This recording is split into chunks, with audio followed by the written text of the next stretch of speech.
All right, Jabosai. It's a good way to start. A very powerful piece by Reb Tzaddik, no? I think you come across some of these pieces of Chassidus, and it's not just Chassidus. There's a lot of good Torah. Most of it happens to be in Chassidus, but there's also good Torah elsewhere. But there are pieces that are transformative. They're just absolutely transformative in the way you live your life. Anyway, speaking of transformative, another transformative Gemara today. So we'll say we're going to begin by thanking our shir sponsors, to thank our Talmud Torah sponsors for the month of Adar, Paul and Kathy Pollack, for dedicating all the shiur and midrashos this month in memory of Paul's grandparents, Tina Bas Pesach and Zechariah ben Zechariah. I want to thank our Daf Yomi sponsors today, very beautiful sponsorship as well, the Plonka family, for dedicating the shir this morning in commemoration of the yahrzeit of Rav Moshe Feinstein, Moshe ben David Zecher Tzadik V'Kadosh Livracha. We hope that in the merit of our Talmud Torah, the Neshama will have an aliyah, then all of Klal Yisrael will have an nechama. All right, so with that, let us begin. So we really have an incredible daf ahead of us today. A lot of Gemara, a lot to do. So today's daf is Tzadik Hey, 95, and we are picking up on Tzadik Daled Amud Beis. Where did we leave off? Gufa, right? Rava Amar Tanaihi. So we are up to 2, 4, 6, 8 lines up from the bottom. But Rava Amar Tanaihi. So we'll say, so remember again, the machlokis we left off with was the dramatic machlokis in the Mishnah. Up until, right, namely, what is the definition of derech rechoka? So we saw the first opinion, the Tanakama, who explained, I should say, Rabbi Akiva. Rabbi Akiva said, from Modi'in and outside, which the Gemara established as a distance of 15 mil. Remember again, there's nothing significant about Modi'in except that Modi'in just represents a distance. This is Modi'in in Yerushalayim, 15 mil. So if you are 15 mil outside of Yerushalayim, ultimately again on Erev Pesach, then halacha l'maisa again, you are b'derech rechoka, and therefore you are nitcha to Pesach Sheni. However, the Mishnah then also quoted the opinion of Rabbi Eliezer, who said, Mi'isikufa, even if you are outside of the threshold of the Beis Hamikdash. So it's like, I'm in Yerushalayim, I'm on the Harabayis, I'm outside the doorway of the Beis Hamikdash. That's called derech rechoka as well. So Rabbi says, now we're picking up with this. So Rava Amar Tanai. Rabbi says, in reality, this is a machlokes Tana. And here we go. This Sanya, Rabbi Eliezer Omer, Ne'emar richok makom bePesach. The Torah speaks about richok makom derech rachok by Pesach. Ne'emar richok makom beMeiser. And the Torah speaks about being at a distance from Meiser Sheni. Boss, remember again, for Meiser Sheni, the halacha is that you're supposed to take your produce, your Meiser Sheni produce, to Yerushalayim. Ultimately, again, however, if you are, let's say, too far away and you can't carry all of your produce, what can you do? You could redeem your produce onto money, or transfer the sanctity onto money, bring the money to Yerushalayim and spend the money on food in Yerushalayim. So it says, Richok makom by Pesach, Richok makom by Meiser Sheni. Ma halon chutz lachilaso. So we'll say, just like Meiser Sheni, derech rechoka means you're too far away from the place in which you would consume the Meiser Sheni, which is where? In Yerushalayim. Afkan chutz lachilaso. So to derech rechoka must mean that you are too far from Yerushalayim, which is the position of Rabbi Akiva, that if you are more than 15 mil outside of Yerushalayim, that's called derech rechoka. Rabbi Yosef Yehuda disagrees. He says, no, Rabbi Eliezer chutz la'asiyaso. It doesn't mean that you're too far from the place where Karban Pesach can be consumed, but which is Yerushalayim, rather you're too far from the place where the Karban Pesach is performed. And we'll see, where's the Karban Pesach performed, so to speak? Beis HaMikdash. Therefore, Rabbi Yosef Yehuda says, derech rachok means outside of the precincts of Yerushalayim. So literally, outside the precincts of the Beis HaMikdash. So if you're literally standing outside of the Beis HaMikdash, that's called derech rachoka. The Gemara says, Kiman Azla, Hadar Yitzchak by Yosef. So according to whose opinion is the following statement made? B'tmeim halach acharov ha'omdim b'azra. What's an interesting statement? That remember again, we've spoken about the idea that if the majority of Klal Yisrael is tamei, then halach l'maisa, the carbon could be offered up by tumah. Where the majority of who establishes that majority? So this particular opinion says we look at the majority of people standing inside of the courtyard of the Beis Hamikdash. So whose opinion does that reflect? Rabbi Yossi Rabbi Yehuda, Mishum Rabbi Eliezer. That's the opinion of Rabbi Yossi Rabbi Yehuda. Ultimately, the name of Rabbi Eliezer, namely that derech rechoka is established by proximity to the Beis Hamikdash, not proximity to Yerushalayim. Good. Amar lo Rabbi Yossi lefichach. Shabbos say again. So Rabbi Yossi said, therefore, this is the end of the Mishnah. Rabbi Yossi said, this is why on the word rechoka, there's a little dot over the hay, ultimately teaching us that rechoka doesn't really have to mean geographically far. It just means that you're outside of the place where you are supposed to be. Again, this is the opinion of Rabbi Eliezer, that even if you are outside of the precincts of the Beis Hamikdash, at the time of the offering of the Karban, that is called Derech Rechoka. Says the Gemara Tanya, Rabbi Yossi Lili Omer, Derech, Shamea Ani Mahalich Shnayim O Shloshi Yamin. Now we'll say, when the Pasuk says Derech Rechoka, I might have thought it means a journey of 2 or 3 days, right? If you ask me, how far is far? So I don't know, is 15 mil far? Good, 2 or 3 days. Kishu Omer ubaderech lo haya magid shemisikufa sazar ulachutz karidech. I will say, but once it says ubaderech lo haya and it doesn't use the word rechoka, derech could even mean what, or derech rechoka could even mean what? Outside of the precincts of the Beis Hamikdash. Good. So I will say, so this is the fundamental machlokes. Rabbi Akiva, Rabbi Eliezer. How far is far? Rabbi Akiva saying 15 mil out of Yerushalayim, which I will say, of course, is even further than from the actual Beis Hamikdash. Rabbi Eliezer is saying even outside of the precincts of the Beis Hamikdash. So I will say, so how do we paskin? So the Rambam paskins in Perek Hey, Halacha Ches, one line. Ve'ezohi derech rechoka. What is derech rechoka? Chamisha asra mil chutz lechomas Yerushalayim. Both say, what's derech rechoka? 15 mil outside of the walls of Yerushalayim. So this is very important. Remember, when we think about the walls of Yerushalayim, you think about which walls? Right? The walls of the old city. Remember, again, I will say, those are not the walls. Those are the walls of the old city. That's not, remember, Yerushalayim was a walled city, which means at the border of the city there was a wall. So imagine, that beautiful sign when you're driving in, from Highway 1 into Yerushalayim, and you see that beautiful sign that says, "Welcome to Yerushalayim," probably the most magnificent sign in the entire universe. It says, "Welcome to Yerushalayim." So if you could imagine, again, I think historically, actually, the municipal borders of Yerushalayim were actually larger than what they are now. But Lamaisa, you walked into you would come into a walled city. So just pointing out, when the Rambam says it's 15 mil from the external wall of the city. So we paskin like Rabbi Akiva. I just want to point out, like the Derech Hashkafa. What's the svara? Like Rabbi Eliezer says, if you're outside of the Beis Hamikdash, that's called derech rechoka. Okay, so Darshans the pasuk. Rabbi, so you understand like the incredible musar in this? Sometimes you could be so close to your desired location, but yet still so far. You could be standing right outside of your mikdash. You could be standing so close to your spiritual goals, dreams, and aspirations.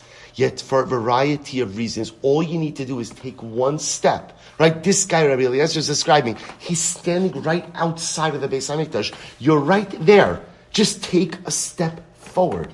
But sometimes we're so close to actualizing such incredible spiritual greatness, but either we're afraid to take the step, we lack the confidence to take the step, we don't actually realize how close we are, and so we remain outside. Nebuch for the person who's standing right there Erev Pesach and just doesn't have the understanding or the courage to take the step inside.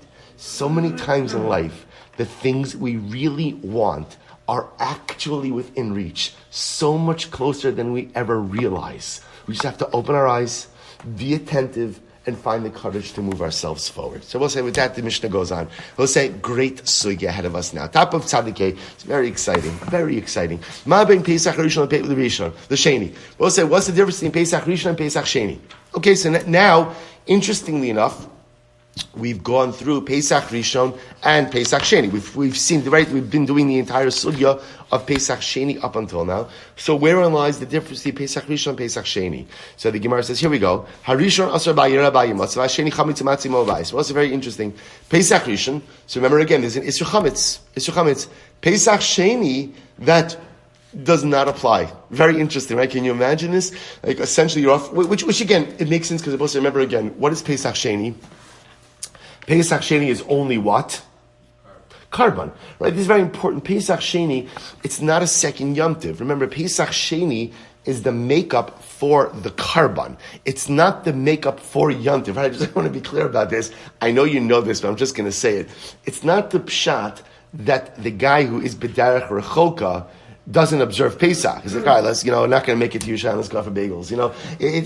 That's not, obviously, you're missing the Karban, but you're still observing the Yom Tiv. So all you're making up on Pesach Sheni, therefore, is the Karban. So therefore, the Isser Chametz doesn't apply. There's Isser Chametz on Pesach Rishon, no Isser Chametz on Pesach Sheni. Listen to this. Harishon ta'un halal ba'achila. So beautiful. We'll say when you would eat Pesach Rishon, ultimately what? You would go ahead and say halal when you were eating Pesach Rishon. Vasheni eno ta'un halal ba'achilaso. But Pesach Sheni does not have halal with its consumption. With its consumption. Remember again, we saw before the beautiful Gemara that said how would they say halal? When it says halal with the eating, Bepashtos, maybe they would sing halal also with their eating. But remember, they would eat in a house, and then everybody would go up to the rooftops. Right? So you can imagine this scene, all the rooftops filled with people singing halal on the night of Pesach. Halavai will be zochem, Yeretz Hashem, to see that soon. So the Gemara goes, the Mishnah goes weiter. V'zeh tan halal ba'asiyasan. I will say both by Pesach Rishon as well as by Pesach Sheni. Sa'aloch l'maisa, they would say halal during the actual offering of the karban, right? We saw this as well, that as the karban Pesach was actually being shechted, the chaburas would say halal. So the Gemara says, ultimately, again, both Pesach Rishon and Pesach Sheni are roasted, tzli, matzah simrom with matzah and maror, v'dochen es ha-Shabbos. And again, both Pesach Rishon and Pesach Sheni are docha Shabbos. Incredible. So we'll say now, let's go. It says the Gemara. We'll say, so now the interesting question, of course, is going to be, how do we figure out which things do apply to Pesach Sheni, which things don't apply to Pesach Sheni? So remember again, so here we go. Tanra Abanon. So we'll say when the Torah discusses Pesach Sheni, so the lashon that's given is Kechol chukas haPesach yasu also. You have to perform Pesach Sheni exactly the same way. Well, it sounds like exactly the same way that you would perform Pesach Rishon. All of the laws of Pesach Rishon apply to Pesach Sheni. So the Gemara says, what does that refer to? The mitzvah shebegufa kosov medaber. So we'll say what that refers to is what the Gemara is now calling mitzvos shebegufo. So we'll say mitzvos shebegufo means anything done to the actual karban itself that's done on Pesach Rishon is also done on Pesach Sheni. Take a quick look at Rashi for just a moment. Mitzvos shebegufa kosov medaber lo riba es hasheni ledin Rishon elu b'mitzvos shebegufo kigon seidra vodosov va'achilas tzli. Avalo lemitzos she'iron begufo kimon hashbasa sa'ar. So we'll say the way the Gemara is understanding this is as follows. When it says kichol chukos haPesach, what that means is that anything done to the actual karban itself, right? However the karban is offered, right? All the different halachos concerning the karban, the manner in which the karban is prepared, tzli, all of that applies to Pesach Sheni as well. However, we'll say based on this, things or details that are not part of the actual karban itself. For example, chametz, right? Or the prohibition of chametz, which is not a din in karban Pesach. It's a din in Pesach that doesn't apply ultimately to Pesach Sheni. So the Gemara says, let's go weiter. So the Gemara says, so just remember, the mitzvah shebegufo means any mitzvah or any halacha that applies to the karban itself. Mitzvah sha'al gufo minayin. So we'll say now another term. What about a mitzvah sha'al gufo? Now what does this mean, a mitzvah sha'al gufo? What about a mitzvah, something that accompanies the karban Pesach? For example, matzah and maror. Matzah and maror. So matzah and maror is not inherently part of the avodah of Pesach, but again, at least by Pesach Rishon, the lashon is al matzos umerorim yochluhu. You eat the Pesach with matzah and maror. That's a mitzvah sha'al gufo. It's an accessory. So what about accessory mitzvahs? Talmud lomar al matzos umerorim yochluhu. Therefore, the pasuk says you should eat even Pesach Sheni with matzah and mutter.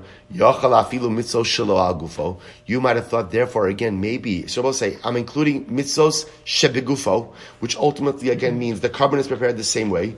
Mitzvos sha'al gufo, anything that accompanies the carbon Pesach and Pesach Rishon, accompanies on Pesach Sheni, i.e. matzah and mutter. So maybe I should include mitzvos shelo al gufo. We'll say what's mitzvos shelo al gufo? What does that include?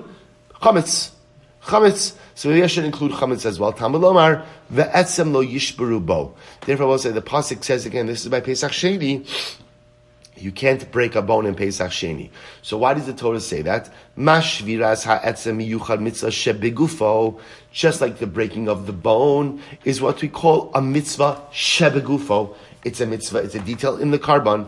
Af kol mitzvah shebegufo. So too, it only comes to include mitzvah shebegufo. And I both say, now the truth is, remember, we've already established that we're including mitzvah shebegufo and mitzvahs ultimately again sha'al gufo. But the point that the Gemara is making is, it's only going to be mitzvah shebegufo, mitzvah sha'al gufo that apply to Pesach Sheni, but mitzvahs shelo al gufo, which means essentially Pesach details that are just fundamentally extraneous to the carbon itself will not apply on Pesach Sheni. And again, it's very logical because mitzvahs that are extraneous to carbon Pesach ultimately again are a din in Pesach, not a din in carbon. Pesach Sheni is not a makeup for Yom Tiv. Pesach Sheni is a makeup for the carbon. Isi ben Yehuda Omer Yasu also. You shall perform it. Rabbi said these are all phrases from the same pasuk by Pesach Sheni. So Yasu also the mitzvos shebegufo hakosov medaber. Siyasu also, both say this refers to mitzvos shebegufo, mitzvos ultimately again in the actual carbon itself. Amar yochol af mitzvah shelo al gufo.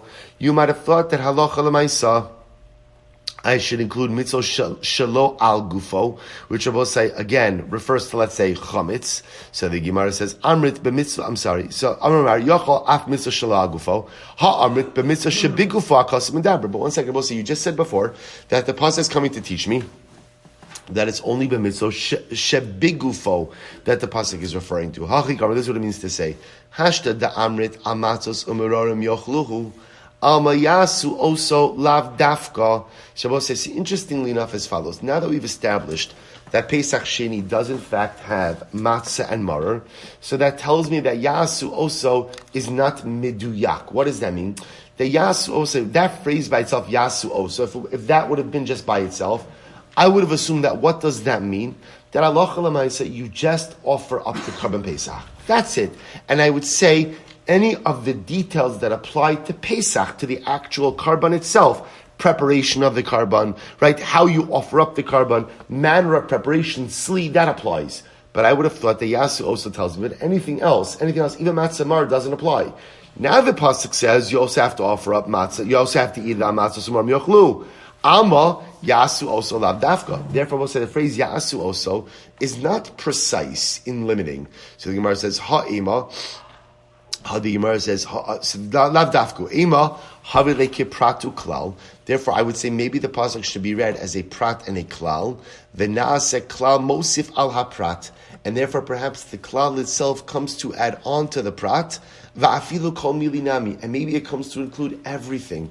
And maybe it tells you that whatever applies during the time of consumption of Pesach Rishon applies during the consumption of Pesach Sheni. Even what? Even chametz.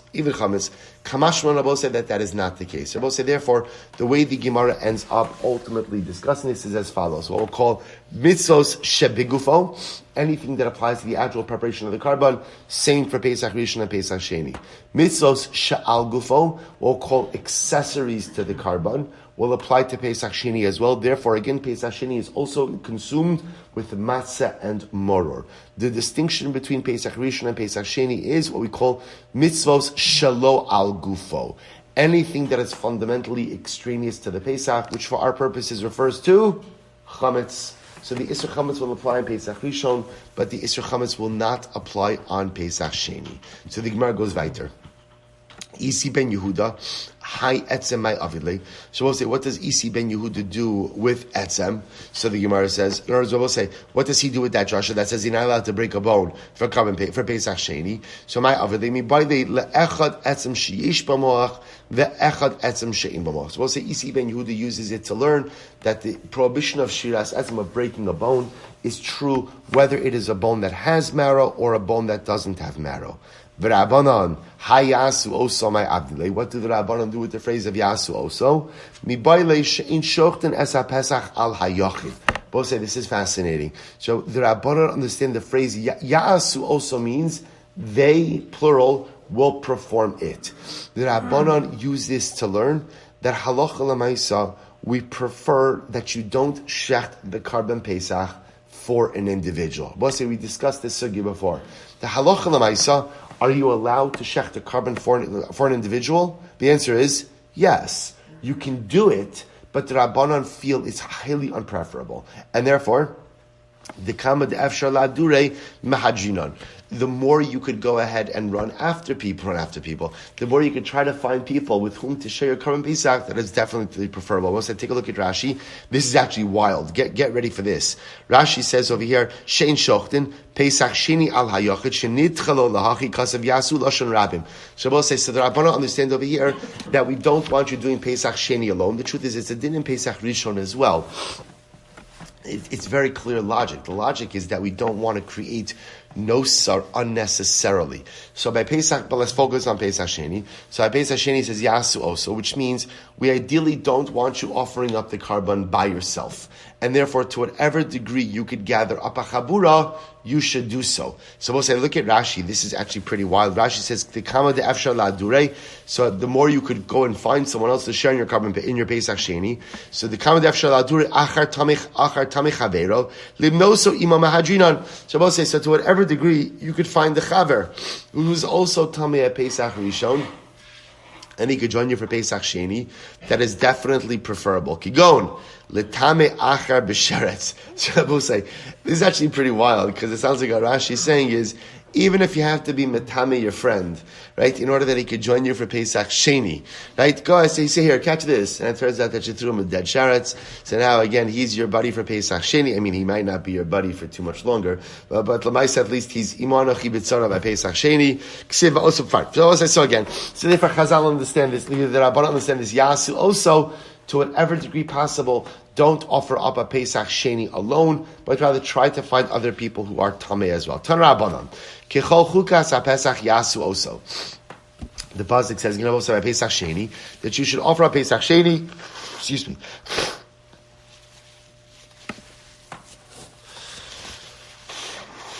sorry. Kechol chukas ha-Pesach yasu also, you should offer up the Karban Pesach, the Pesach Sheni, in accordance with all of the halachas of Pesach Rishon. Yochel k'shem sharishon asr b'bayira b'yimatzeh kach sheni asr b'bayira b'yimatzeh. So again, you would have thought, therefore, the same way that Pesach Rishon has an Isser Chametz, so too Pesach Sheni has an Isser Chametz. Talmud Lomar al matzos umirorim yochluhu. Therefore, we'll say the pasuk says, "You shall eat it on matzah and maror," which tells you that again, only mitzvos sheba gufo and mitzvos sha'al gufo are part of Pesach Sheni. But mitzvos shelo al gufo, i.e. mitzvos that are totally extraneous to Pesach Sheni, halacha l'maisa, those are not done by Pesach Rish. Only things that are totally extraneous to Karban Pesach are not done on Pesach Sheni. So the Gemara says, ve'ini ela mitzvos aseh. This is actually very interesting. I only know that Pesach Sheni, that it refers to mitzvos aseh, mitzvos lo saseh minai. And we'll say, how do I know that even mitzvos lo saseh also applied to Karban Pesach Sheni? Talmud Lomar, lo yashiru mimeno ad boker. Because we'll say, by Pesach Sheni, the Torah also says, you shall not leave anything over until the morning, which is a lo saseh. So we see over here that positive commandments that refer to Karban Pesach apply to Pesach Sheni.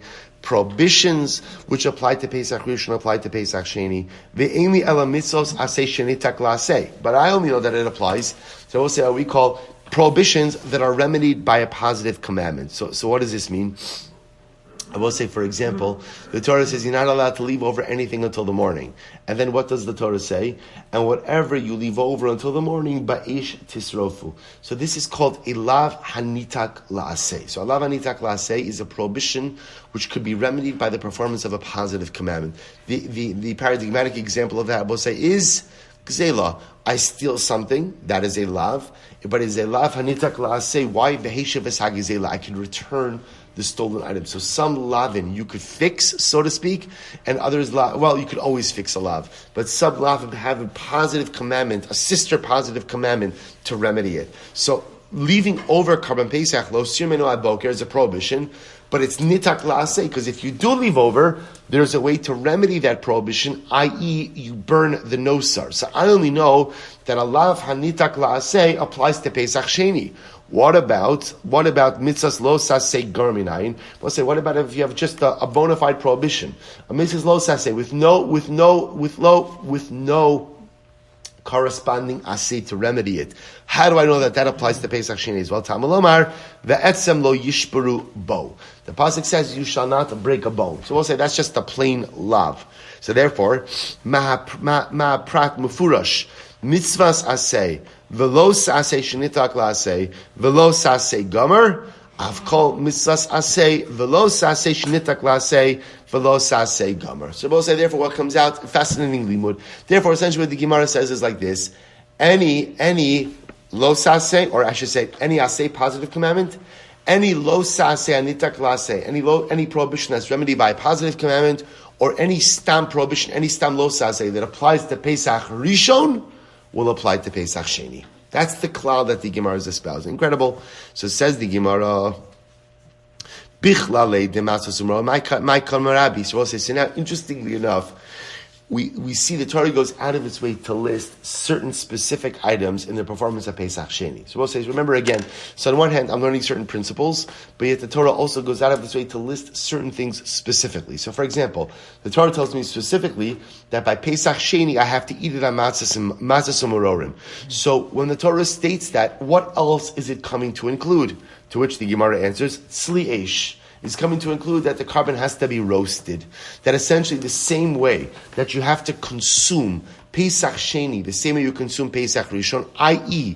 with matzah and maror, so too Pesach Sheni has to be prepared in the same way like Pesach Rishon, i.e. tzli eish. Good. Bipratei ma'imemaidle.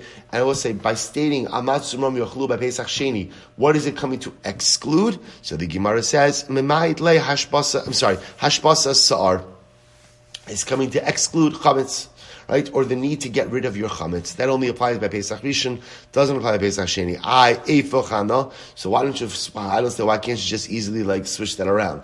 Why can't you say that matzah sumar comes to include hashbasa sar, the need to rid yourself of chametz, and comes to exclude tzli, to which the Gemara says very simply, mitzvah de gufe adif. Because they both say, it makes much more sense to include tzli and exclude sa'ar. Why? Because I will say tzli is, as we said before, a mitzvah shebegufo. That is a detail in the actual carbon itself, as opposed to hashbasas sa'ar, which is not a din in the carbon itself. So also when the Torah says, by Pesach Sheni, that you should not go ahead and leave over anything until the morning. What else? What is that detail coming to include? To which the Gemara says, so ultimately it's coming to include that you cannot go ahead and remove the Karban Pesach from the place where you are eating. Right? This is the din by Pesach Rishon that we saw. So remember again, wherever we had this discussion, you could split one Karban into two parts to be consumed by a divided chabura in two locations. But what can't you do? You can't eat, one person can't eat in two places. So therefore the Gemara says, I learned from the fact that the Torah says you can't leave over anything, that also teaches me that the detail of not taking the carbon out from the place where I'm eating also applies. Biprate, I'm skipping the parentheses, biprate my kamamaidle, and I will say ultimately again, what is it coming to exclude? So lo yirav lo yimad, it's coming to exclude the prohibition of chametz. Says the Gemara, skip the parentheses again, eifach ana, but why not switch that around? Once again, mitzvah digufei adif. because it makes more sense to include a mitzvah or a detail which is actually a chilek of the halacha of the carbon itself. Bichlale de etzem lo yishperu bo. So we'll say when the Torah says you should not break a bone of Pesach Sheni, that statement, what is it coming to include? Amadeus, my kamarabi, what is it coming to include? Al tochlu mimenu no. It's coming to include the prohibition to eat carbon Pesach raw. You can't eat raw carbon Pesach. Bipratei my kamamaydle. And what is it coming to exclude? Lo sishchat al chametz dam zivchi. It's coming to exclude the halacha that says that when you shecht Korban Pesach, you cannot have any chametz in your possession. That's a din in Pesach Rishon, not a din in Pesach Sheni. So the Gemara says, maybe you could switch it around. Once again, mitzvah de gufe adif. It makes more sense to include details that are unique, that are part of the actual Korban Pesach, and exclude details which are extraneous. So both say, so just to bring this together, it's very intuitive. Essentially what the Gemara says, the halacha Rabbi say is that when it comes to Pesach Sheni, what we call three categories of mitzvos. Let me take that back. Pesach Rishon, there are three categories of mitzvos. There's what the Gemara called mitzvos shebigufo. Mitzvos shebigufo means details related to the actual offering, preparation, and nature of consumption of the carbon. Those halachas apply to both Pesach Rishon and Pesach Sheni. So that's how you offer the carbon. That's eating the carbon roasted. That's not eating the carbon raw. Okay? Then there's what we call mitzvos sha'al gufo, which means mitzvos that are not directly related ultimately again to the actual preparation of the carbon, but I should say associated carbonic details. Eating it with matzah and maror, not taking it out of the house. Those halachos will also apply to Pesach Rishon and to Pesach Sheni. The third category is where the distinction lies. The third category is what the Gemara called mitzvos shalo al gufo, which essentially are hilchos Pesach, not really related to the carbon. So the example of that being, for example, you're not allowed to shecht while you still have chametz, or bal yera'eh bal yematzeh, or achilas chametz. Those halachas apply to Pesach Rishon, do not apply to Pesach Sheni. And both say that indeed is the halacha l'maisa. Both say now some incredible gemaras. Incredible. Harishon. Hey, Chevron Zoom, you with me over here? Good. One day I'm going to have to unmute all of you guys. I feel bad. I feel like you're in the corner. I mute you every day and I never get to hear from you. I'm sorry. And now my screen is to the side. I'm sorry. It's wonderful to see all of you. All right, let's go weiter. Says the Gemara. So remember again, the Mishnah said, one of the interesting distinctions over here is that by the Rishon they say halal, by the Rishon they say halal by the achila. Right? The Rishon ton halal b'achilaso, v'asheni eno ton halal b'achilaso. So one of the interesting distinctions was recitation of halal. By Pesach Rishon, you say halal when you're eating the carbon. By Pesach Sheni, you do not. So also listen to this. Menahani Mili says, how do you know this? I don't know. How do you know they don't say halal? So Rabbi Yochanan Mishram B'Shem Ben Yosef Amrakra, because we'll say the pasuk says here. The Gemara is quoting the pasuk from Yeshaya. Hashir yiyeh lachem kalel his kadesh chad, which we'll say literally means the shir. The song will be for you on the night that was sanctified as a yamtiv, and we darshan from there. Laila hamekudash lechag ta'on halal. It is only the nighttime that is sanctified as a yamtiv that gets halal. Laila she'ein mekudash lechag, but a nighttime that is not sanctified as a yamtiv doesn't get halal. So therefore, I will say the Gemara says, remember, I will say when you offer a Pesach Sheni, is Pesach Sheni a yamtiv? Is it a yamtiv? Remember, for some it is, especially if it falls out on a Monday or Thursday, because you don't say Tachnun, right? But aside from that yomtiv component of it, Lamaisa Pesach Sheni is not a yomtiv. Yes, some eat matzah on your Pesach Sheni, but Lamaisa there's no. So therefore, it's fascinating. The only time that there's an obligation to say halal at night during consumption is when the nighttime is a yomtiv.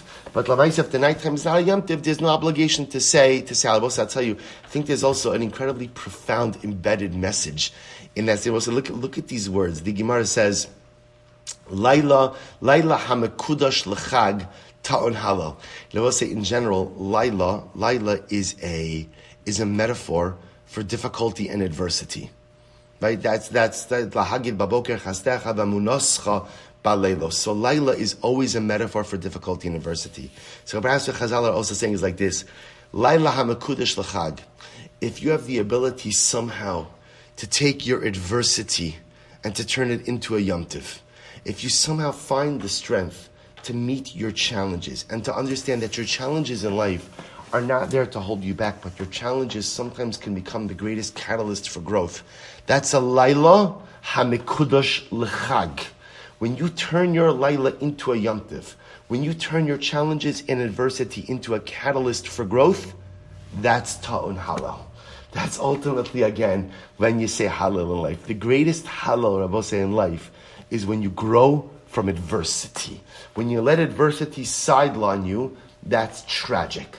But when adversity becomes the catalyst for growth, when it's a Laila hamikudash l'chag, that's when you say halal in life. An incredible yisod. So we'll say the Gemara goes weiter. Zev zetun halal b'asiyasan. So remember again, both of them require halal b'asiyasan. So both Pesach Sheni and Pesach Rishon, halacha l'maisa, you go ahead and you say halal when you are going ahead and actually performing the karban. So my time, what's the reason? Ibais ema laila kamamayit yom lo kamamayit. So you could say pashat pshat is that what that halacha l'maisa. The only reason I know not to say halal when I eat Pesach Sheni is why? Because it's based on the pasuk in Yeshai, and the pasuk says Laila. So it's only Laila that's not mekudesh l'chag that you don't say halal. But by day when I'm offering up the carbon b'pashtas, I say halal. That's one possibility. We'll say this is so beautiful. V'bay sema efshar yisol shochten es peschayen v'notlin es lulavein ve'in omrin halal. Is it possible for Klal Yisrael to go in and shech their Pesach and take their lulav and not say halal? We'll see answer the Gemara saying over here. The essence of mitzvah, Shabbosai, is that if I do a mitzvah and I truly appreciate what it is that I have to do, and I truly appreciate the opportunity in a mitzvah to serve the Ribono Shel Olam, and a recognition, I will say, that a mitzvah is not an ends, but it's a means. And every single mitzvah is the Ribono Shel Olam telling me, this is the way you could connect to me. This is the way we create relationship. This is the way we become closer. This is the way you actualize your inner holiness. Then it's almost as if when you perform a mitzvah, you burst into spontaneous halal. The Gemara says, Efshar, is it possible to offer up a Karban Pesach and not say halal? It's almost as if, what are you talking about? That we're looking for the source that I have to say halal? What are you talking about looking for the source? It's almost as if it's a spontaneous spiritual reaction. The same way, is it possible to lift up a lulav and esrog and not say halal? Is it possible to serve the Ribono Shel Olam and not want to burst into song? Well, do you understand? This is what Yiddishkeit is supposed to be. It's supposed to be. Sometimes what Judaism is and what it's supposed to be often don't line up. And sometimes, unfortunately, again, mitzvos are often looked at as an all, as a burden, as something I have to do. And we spend so much time and energy looking for the golden kula, right? What's the golden kula? The golden kula, it's the one that's going to get you out of doing the thing you really don't want to do. And we're imaginative and we're creative and we have ashkafas and halachas and halichos and deis and shitas and all different things. And meanwhile, we're totally missing the boat. Because a mitzvah, whether it's hard or whether it's easy, is the greatest opportunity for connection. And in the eyes of Chazal, a mitzvah, you have the opportunity to do a mitzvah, of course you burst into halal. So I was thinking, that's what the Gemara is saying over here. I just want to point out, this is a very non-Gemara-like answer. You would expect to see this in the Sifrei Chasidus, which is we're trying to figure out, how do you know that you say halal during the asiyah of the karban? To which the Gemara says, well, how can you offer up a karban without halal? It's not a halacha. It's hashkafas hachayim. How do you serve HaKadosh Baruch Hu without bursting into halal? I'll say this is what we have to strive to get to.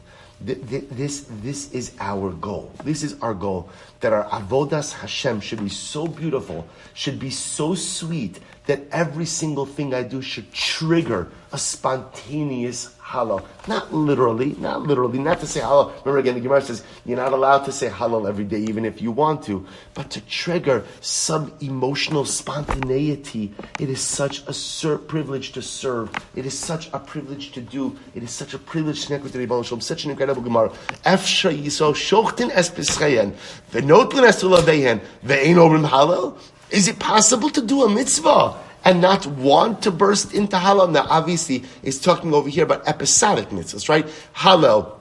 Pesach, Lulav. So, of course, there's a difference between things that occur, infrequently and things that occur every single day. But is it possible that you finally have the opportunity to do a Karban Pesach, to pick up Lulav and Esrog, and you're not going to burst into Hallel? It's spontaneous. Incredible. Says, I just want to point out 2 lines. I told you. You see, people think that when I send out these WhatsApp messages about, dramatic Gemara, that I'm just trying to up my attendance numbers. That is true. But also, say, come on. This, I just want to tell you something. No matter what happens in the rest of your day, it's a good day. It's a good day when by 6:38, Reb Tzaddik has changed my life. Meseches Pesachim Daf Tzaddik has changed my life. It's going to be a great day. I haven't even been up for an hour and a half yet. And Lamaisa, again, look, my life has already fundamentally changed. Incredible. V'nechol and sleep. So what was this? Remember again. So the Mishnah then said, Pesach Sheni is Docha Shabbos. I'm sorry, Pesach Sheni is eaten sli, and it's ultimately Docha Shabbos. So the Gemara makes an interesting observation. The Gemara says Shabbos in Tumalo. Now it's interesting. The Mishnah said it's Docha Shabbos. The Mishnah didn't say that it's Docha Tuma. Now I've also said this raises a very interesting question. So watch. So what happens if everybody's Tameh during Pesach Sheni? What happens? So the Gemara says, "Masnisin lo Rabbi Yehuda." It's not like Rabbi Yehuda. The Sanya doches haShabbos ve'in doches haTuma. Remember again, the Brisa says Pesach Sheni is doches Shabbos, but it's not docha Tuma. Rabbi Yehuda Omer af doches haTuma. Rabbi Yehuda says it's even docha Tuma. So machlokes. So fundamental machlokes is Pesach Sheni docha tuma or not? My time at the Tanakama. What's the Tanakama's logic? Why isn't Pesach Sheni docha tuma? So I said, well, look what the Tanakama says. It's great. Mishum tuma dechisiv yachzor v'yaseh b'tuma. We'll say, why are you doing Pesach Sheni? B'pashtos, why are you doing Pesach Sheni? Obviously, it's either derech chok or tuma.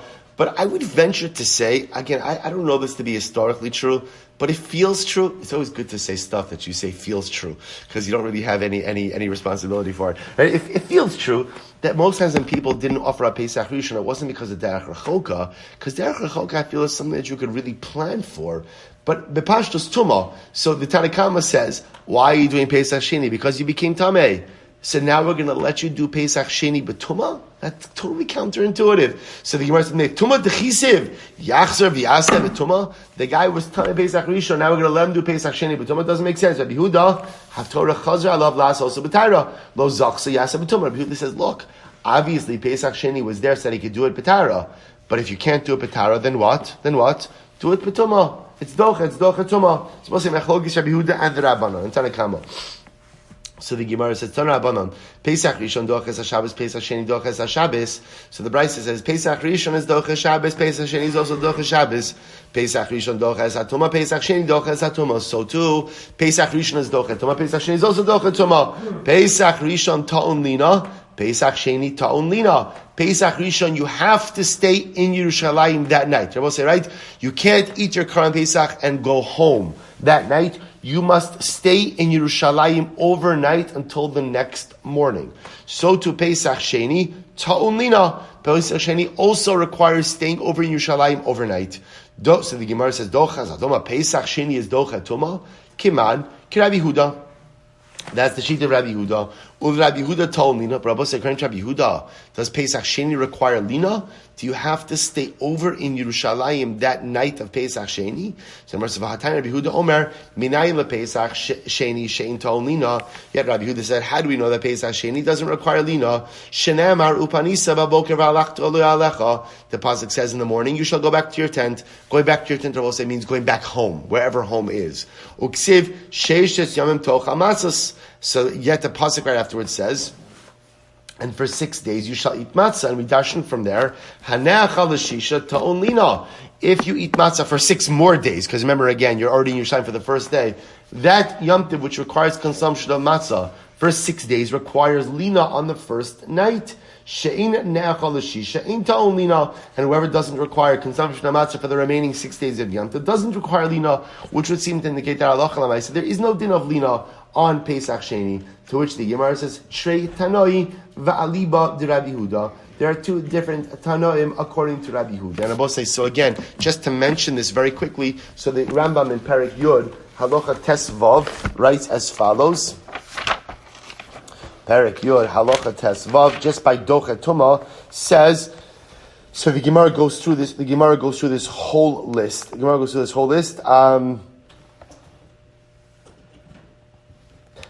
says, the Rambam says, sorry, Again,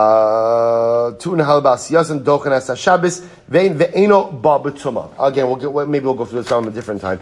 I'll give you the Maramakum. This is Perek Yud Halacha Tesvav, where the Rambam cites all of the distinctions between Pesach Rishon and Pesach Sheni. But Halacha Lemaisa, Pesach Sheni is not brought b'tumah. Good, Rabbi say. With that, let's go ahead and begin the next Mishnah just for a minute, so you guys pick up here tomorrow. Ha Pesach Sheba b'tumah. We'll say if Pesach. Again, back to Pesach Rishon. Back to Pesach Rishon now. Pesach Haba b'tumah. Lo yochlu menu zavin v'zavas nidos v'yoldos. So we'll say if a Pesach is brought b'tumah. It's actually very interesting. Now, what we're going to see is the paradigmatic case of tumah is tumas meis. So what happens if the carbon is brought b'tumah? So remember again, what's the case here? The case over here is where the majority of Am Yisrael is tamei. In which case, again, Karban Pesach is going to be brought b'tumah. The Mishnah is saying that even if Karban Pesach is brought b'tumah, not everyone who's tamei has the ability to partake of it. Therefore, for example, Zavin Zavos, Nidos Yoldos, do not eat from the Karban Pesach.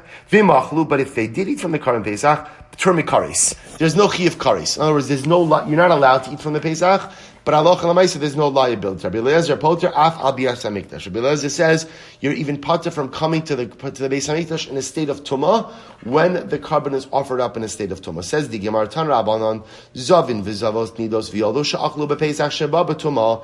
If you have a case of zavin zavos nidos yoldos who ate of a Pesach that was brought b'tumah, which Shabbos means the current Pesach Rishon was brought because 51% of the klal was tamei tumas meis. These and other individuals are still not permitted to partake of the karban.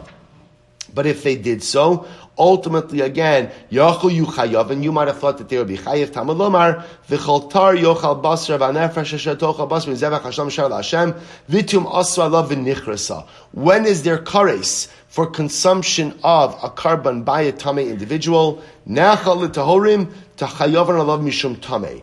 When the carbon is consumed by people who are tahar, that's when someone who is tamei is chayiv kares for consumption.